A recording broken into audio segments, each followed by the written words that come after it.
Imagine you're walking through ancient Rome on a sunny day in March 44 BCE. The streets are bustling, and there's an air of excitement as people make their way to the Senate. But little do they know, history is about to change forever. Julius Caesar, the most powerful man in Rome, is heading to a fateful meeting. He has no idea that 60 conspirators are lying in wait, ready to end his reign in the most brutal way possible.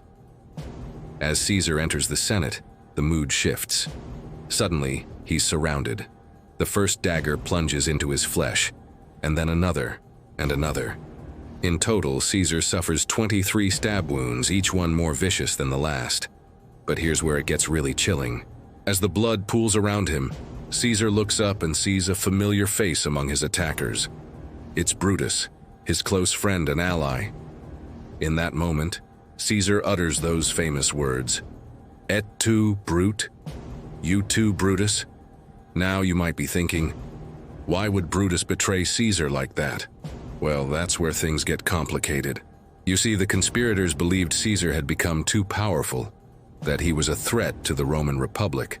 But their actions would have consequences they never could have imagined. The assassination of Julius Caesar didn't just end one man's life. It sparked a devastating civil war that tore Rome apart. The power vacuum left by Caesar's death led to years of bloodshed and chaos. But here's the thing. The conspirators' plan completely backfired. Instead of preserving the Republic, their actions ultimately led to its downfall.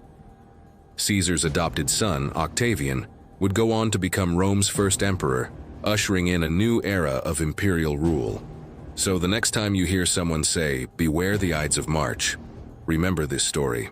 Remember how 60 men changed the course of history with 23 stab wounds and one betrayal. Remember how a single act of violence can have consequences that echo through the centuries. And if there's one lesson we can learn from all this, it's that history is often shaped by the most unexpected and brutal of moments. The assassination of Julius Caesar wasn't just a murder. It was the death of an era and the birth of an empire.